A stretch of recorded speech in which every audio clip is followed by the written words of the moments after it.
Welcome to the Leadmore podcast. I'm your host, John T. Meyer. The Leadmore podcast is the show where we sit down with leaders of today to help inspire and create more leaders for tomorrow. And in this episode, I want to do something different. The episode is going to sound and feel different, just given the type of conversation we're having. And one thing I've really loved about doing a podcast is you can play with it and tinker and do whatever you want, right? And leadership to me is analogous to that. Leadership comes and looks so different depending on the situation, the person, the style, the location. We've heard that time in and time again. And a big part of the Leadmore show is getting people to realize that leadership looks differently too. It doesn't have to be based on your job title or based on your salary or where you went to school or how large the organization is. Parents are leaders, and people can lead in individual moments and then step back.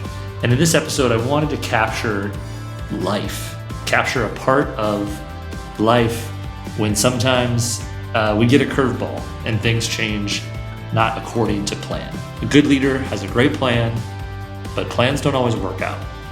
And so in this episode, I'm actually sitting down with my friend, Tim Schut. Tim is a local business leader here in Sioux Falls. He's an incredibly well-networked person and well-liked person. Everybody likes Tim, and everybody has a story with Tim. And Tim recently was diagnosed with a neurological condition. And I'm going to kind of stop there because I want him to tell you the story. But a lot of people don't know this about Tim. He's recently having this conversation with his 3 daughters, in fact. And so this podcast, like I said, being a little bit different, is sort of a reintroduction to Tim and his new life and what that new life looks like. And Tim was kind enough to sit down with me and have that conversation. And I let him tell his story so that anybody can listen to this and know the new Tim Schut and sort of the battles he has ahead, but also know that all of us are in his corner, ready to help and willing to cheer him on. So I'll leave it at that. It's a very different and unique episode for a very unique person. And, you might cry and you might smile in this episode listening to Tim. So with that, this episode of Leadmore Podcast with Tim Schut. Let's take a listen. All right, welcome to another edition of the Leadmore Podcast. I'm here with my good friend, Tim Schut. How are you, Tim? Great. How are you? I'm doing great. I'm so excited to have you here. And I don't know, 2 weeks ago, we sat in this very same room and you told me your story. And I said, we need to put this down on tape. Right. And so that's what we're going to do here today. To back up briefly for the audience, you, South Dakota kid, Northern, right? Northern. And then have spent most of your professional career in Sioux Falls, right? Yes. Banking, real estate. Yes. Financial services. Yeah. I remember that. That's when we first met you. Yeah. 2010 maybe. Scott and I were doing 9 Clouds and you're always pretty forward thinking. You're like, hey, how can I use this stuff? Right. And we were talking about how we could talk about your services on LinkedIn. Right. But then of course everything is so locked down what you can and can't say. Yeah. Yeah, I remember that. But you were one of our very first kind of social media clients. So, but that's not what we're here to talk about today. So, you have a pretty fascinating story that we want to share and talk about today. And I'm going to do mainly more listening and just sort of guiding and let you talk. But remind me, when did this story all start? Kind of right on the heels of the pandemic? June of 2020. Let me back up. The first Thursday, Friday of every December, I set my goals for the year. And my one word. I've been doing one word since 2013. Okay. This 2021, I picked the word courage. I didn't know how. So you picked that first? Yes. Okay. I didn't know how true that word would have been in 2021. Wild. Also, goal setting. I want to be on a podcast. That was one of your goals? That was one of my goals. Well, dang, let's get this done. Yeah, that's true. Preferably about something else. Sure. Yeah, that makes sense. So I was turning in June of 2020. I was just having trouble getting words out, and that's not me. No. So I started with my dentist buddy, James Siggety. Yeah, you mentioned that. Yeah. And I said, James, does this have anything to do with my teeth, my mouth, my tongue? And he's like, no, you need to get that checked. Yeah. And so I waited till August, and then, like any guy would do. Yeah, I would do the same, yeah. Right. And so when I went and saw my primary care physician, he ordered and brain MRI and speech therapy. He prescribed speech therapy. Brain MRI was clear. 6 months later, we were still having the same issues. Speech therapy helped. But then he referred me onto neurology. They did a brain MRI. Sure. It was clear. They had tested me for everything under the sun. Yeah. MS, Lyme disease. Yeah. We were pulling out all the stops.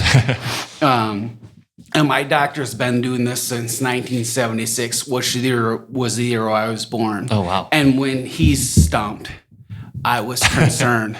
Sure. Right. Yeah. So they sent me to Mayo for ALS testing. I begged to do the ALS testing here in Sioux Falls. Oh, okay. And they were like, no, just do that at Mayo. Interesting. Right. My original appointment was August 17th. I called every day at 8:00 in the morning to see if they had any cancellations, and they did. Okay. I called that Thursday, and by Monday I was at Mayo. So we drove over Sunday night, me and my wife. At 7:30 Monday morning, we met with the ALS doc. Okay. He's like, I don't think you have ALS, but we're going to do all the testing. So he's like, I want you to meet with one of our speech pathologists. Okay. And she happened to have an opening at 9:30 that Monday morning. Oh, wow. Within 40 minutes, she had me diagnosed. Primary progressive apraxia of speech. Let's take that word Sure. Yeah. that term word by word. So primary means the speech is the first thing that's affected. Okay. Progressive means it only gets worse. Gradually. Apraxia, you know what to say, they just don't come out. Yeah. Whereas aphasia, which is you don't know what to say. So that's actually the name of the condition. Right. Those three words. Okay. Right. Okay. Primary progressive apraxia of speech. Okay. Interesting. PPAOS. And you got to tell me the part about this woman, like more or less sort of discovered this, or sort of like at Mayo, right? Yes. So in the 2010, they discovered this condition. So what they realized was that they were lumping everybody under aphasia. And then what they learned is that there were patients that were totally aware of what was going on. They just couldn't get their words out. So they did the subset in 2010. They just divided it out. Since 2010, they've only had 100 participants in the study.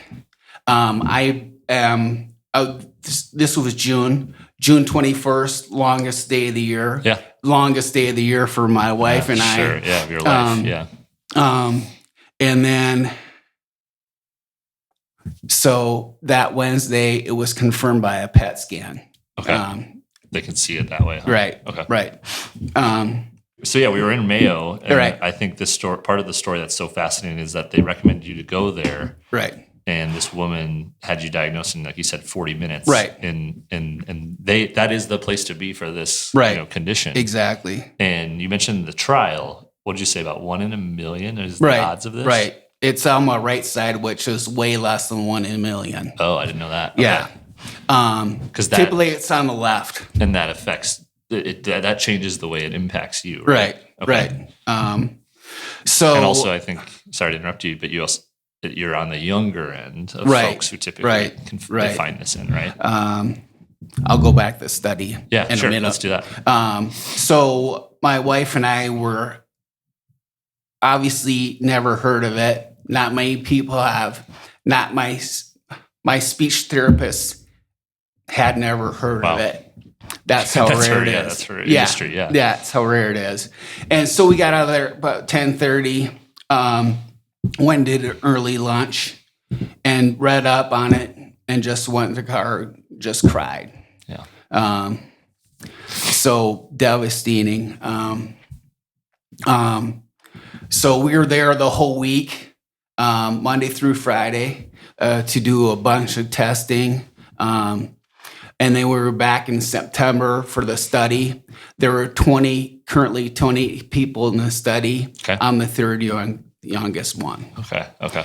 They've been studying this since 2010. There have only been 100 people in the study, which is, right, that's how rare it is. Yeah. Right. So we're talking mathematically 300 Americans or something. Yes. Yeah. Yes. Wow. Okay.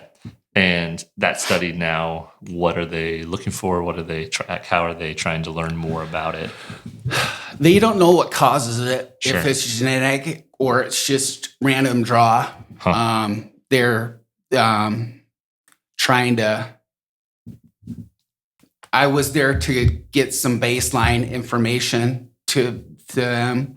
I did 2 brain MRIs and 3 scans and a bunch of cognitive testing. Also a sleep study because people with this condition don't sleep. I don't have any trouble falling asleep, but I wake up at 3:30 or 4 in the morning and just roll around. So, I remember you telling me you and your wife had some questions for the doctor about like, what does this mean? Like, where does it go from here? Right. When we talk about progressive, what happens next? What should we expect and how quickly? Talk about some of that. Right. They just really don't know. I mean, we had a list of questions and they said, I don't know, to about 2/3 of them. It really depends on the individual. So they gave me a timeline of 10 to 15 years to live. Yeah. Yeah. And speech first goes. Yeah. And you'll still mentally be cognitive, and right, but just won't be able to articulate. Right. And so one thing I think that is pretty fascinating that you are now embarking on this journey to essentially record your voice, which is partly why I was like, we need to have a podcast. Right. Because then what will they be able to do once you put more words down on tape? Right. So this speech is my superpower. Yes. Which is ironic that I'm losing my superpower. Yeah. I'm just going to have to find another one. Yeah. Yeah. And if anybody can, it will be you. Right. Exactly. No, you're right. If anyone who's listening doesn't know Tim, you are like Mr. Networking. You know, what is it, booth 32? Booth 21. 21, sorry. At Minerva's. At Minerva's. You're there. You get the salmon salad? Yes. Yes.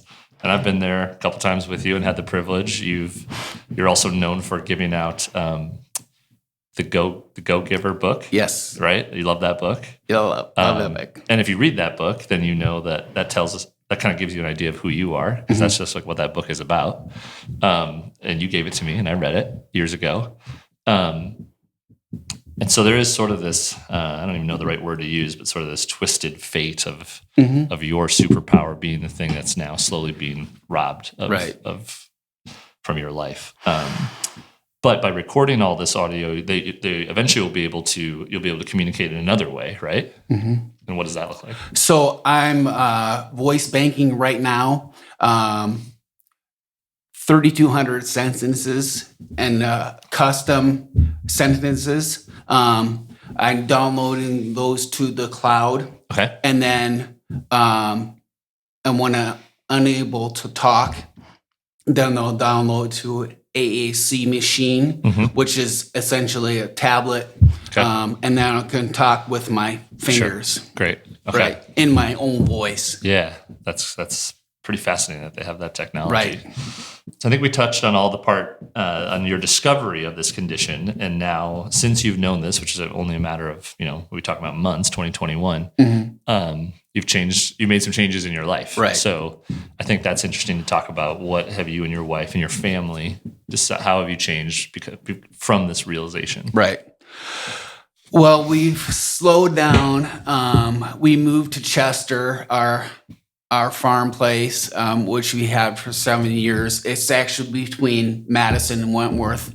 The kids go to Chester to the school. Was that ever the goal? Did you ever think about doing that project? Yeah, we talked about it. Okay. Often. So you just didn't even hesitate. You said, we're going now. You said you sold your house in like days. Right. 48 hours. Oh, hours. Yeah. Above asking price. Good. So,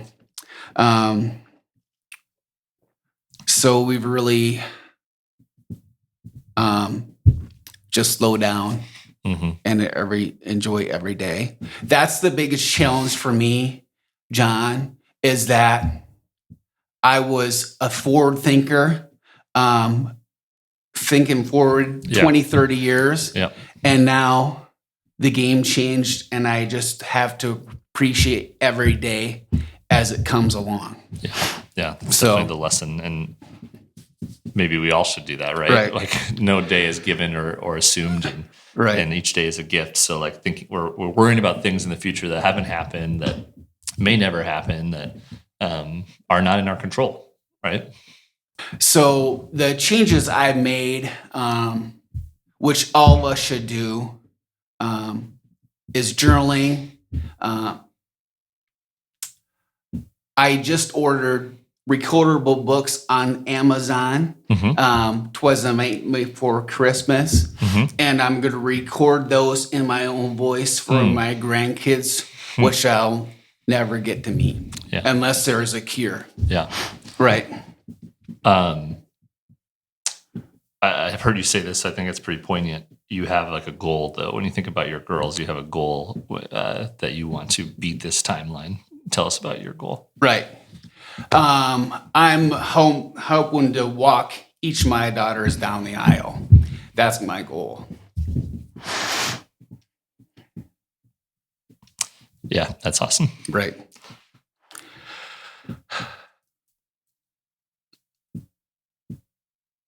Let's talk about this podcast. So I think you kind of alluded to it there with your daughters.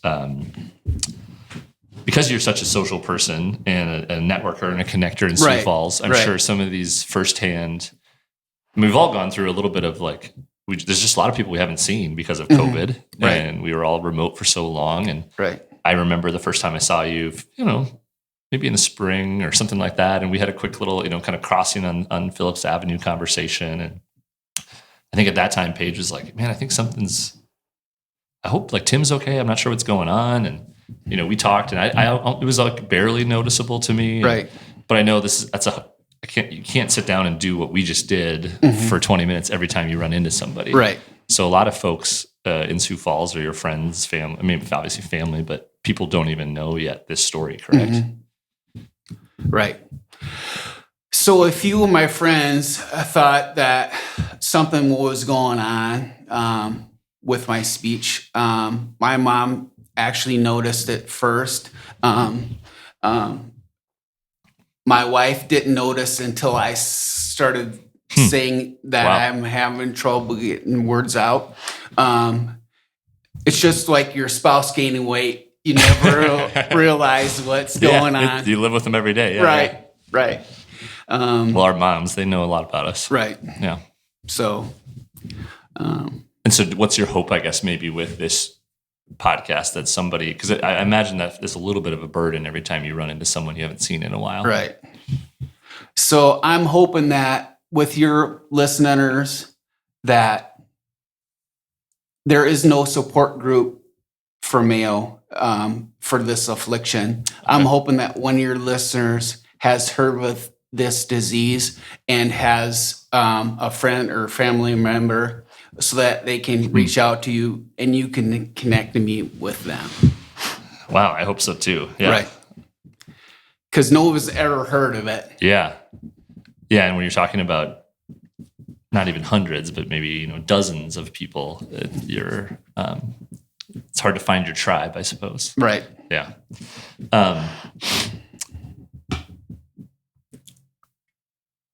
So we talked a little bit about how you're starting to think about changing physically changed your life in terms of where you live, mentally changed your life in terms of maybe how you approach each day. Mm-hmm. And there's probably tons of lessons, but like, as you think about these last 12 months, what have you learned about yourself? Right. I've learned that I'm much more optimistic than I thought I would be. Okay. Somebody asked me if I ever get angry. Mm-hmm. I never did. Mm-hmm. Maybe that will come. So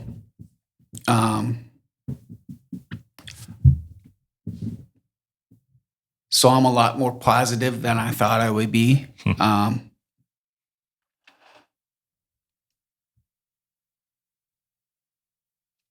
Family is most important. I was caught up in my career. I had good balance. My mom said I had good balance with career and family. But now I'm focused more on family. Mm-hmm. I'm writing a book for my family. Yeah. So those are good lessons. Right. Has that word, you said you chose that courage word back in December. How has that served you this year? Do you look at it? Do you think about it each day? I think about it every day. Yeah. Every day. Yeah. So. I don't always ask this question on the show, but I just feel like it's appropriate in this context. So, like, you're writing a book, you're recording this podcast. What do you want your legacy to be, Tim?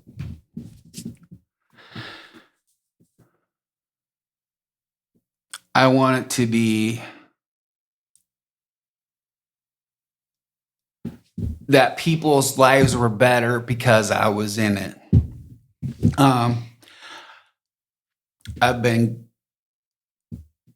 called Gus, the go-giver, the connector. Mm-hmm. I just like connecting people and for mutual benefit. So yeah, that's what I hope happens, that people's lives were better because I was part of their lives. That's great. I know you just got to speak to Rick Melmer's group, Leadership South Dakota. Rick is a former guest of the show, one of my favorite people. One of mine too. Yeah, I think I heard you say, either someone told me this or you told me one time that like your dream job was to like replace him. Yes. Which totally makes sense in my head. Like right. you would be perfect at that. Right. So you speak to Rick's group. What did what did he say, or what do people learn when some of these folks didn't even know who you were, probably. Right. These people are leaders from all across the state, hearing your story, meeting you for the first time. Right. Is there a reaction that you often get, or a lesson that people take from your story? Well, Rick sent me a text. Let me dig up my phone. One of the best thank you note writers around. Yes. Rick Melmer. Rick has really been a great friend and mentor through this process. He's connected me with a men's group. He sends me a note card every couple of weeks. Just a first-class guy. Yeah. People are amazed by your courage and optimism. There you go. All positive. Because I was like, Rick, tell me how it did. Yeah. Right. That's great. Well, I want to make sure that this is kind of I felt a little pressure when Paige told me that, a lot of folks, you're using this podcast as a way to tell a lot of people this story. So right. I felt like I didn't know I was supposed to be Barbara Walters here or Oprah. Right. But I'm honored, certainly, to do so with a friend. So we'll end with a little bit of like a rapid fire just to get to know who you are. We maybe hit some of them because I like to ask people a book they recommend. I'm guessing it's The Go-Giver. Yeah. Okay. I always asked, what's your superpower? Speech. And do we think maybe it'll become optimism? Right. That's pretty cool. I always tell my guests or listeners that I think parents are absolutely leaders. So I know from afar that you already were a person who had great work-life balance, and I've seen you with your kids. And but you said maybe that balance is even shifting greater. Right. So what's a piece of parenting advice you would give someone who's listening? The best parenting advice I ever got was, "Dear, your kids don't listen to anybody else. You do whatever you want." Sure. Raising your kids. Sure. And so the advice is like, don't listen to any right, advice. Exactly. Perfect. One question, this show has only existed in the span of a global pandemic, but either way, pre or post, leadership can be stressful and very demanding, and it's hard to find that work-life balance. So I always ask, how do you unplug? Like, what's a hobby, or what do you like to do when you're feeling stressed? My girls love Pinterest. Okay. And they love wood projects. Oh. And so I built the heated shed in 2019. Yeah. And we go out there and do wood projects. Like art, or like chairs or furniture, or everything? Everything. Cool. Art, chairs, furniture. That's awesome. So they're pounding away and using like wood glue and hammers. And nails. That's great. I love that. Okay. And then the last question we always finish with is, and you've mentioned a few names, but who are the leaders who have shaped your life, whether you've studied them, you know them, family, whatever it might be? Well, the first one is Mike Roby. He's been my professional coach for 10 years. Okay. He's the best guy in the world. I'm good buddies with Corey Davis. Okay. He's a leader. I've known Corey for 21 years. Oh, wow. Right. We worked together at Wells Fargo. Okay. Even though I left Premier and started a career in real estate, Dave Rosenboom is certainly on the top of that list. I admire him as a leader and as a person. He's just first class. We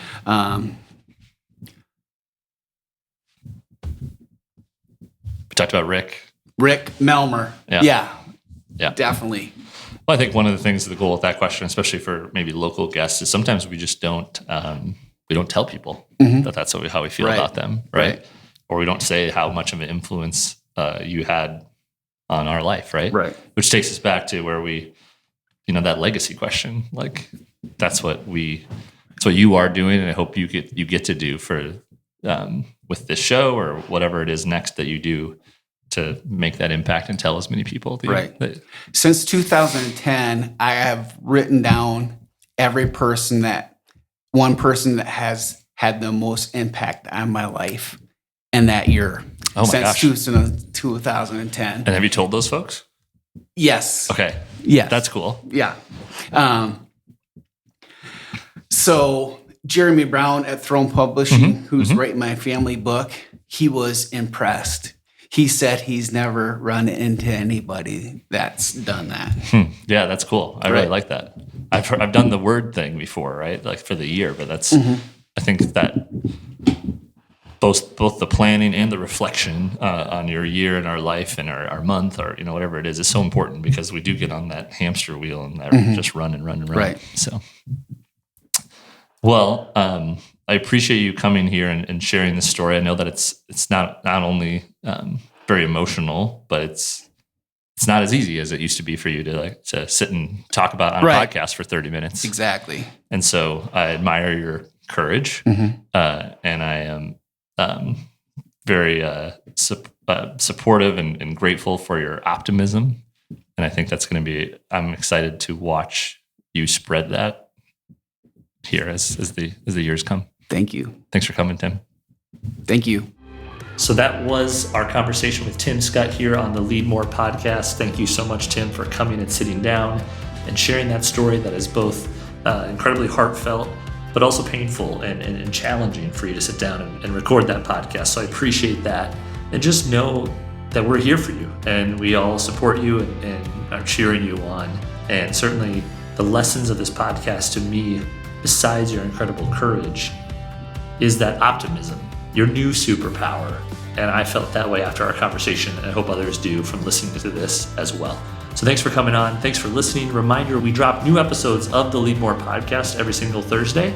You can go and share Tim's episode on Apple. You can leave a review. You can follow it on Spotify, wherever you listen to podcasts, or you can also go to www.leadmorepodcast.com and listen to all the episodes there. Thank you for listening. Take care and be well.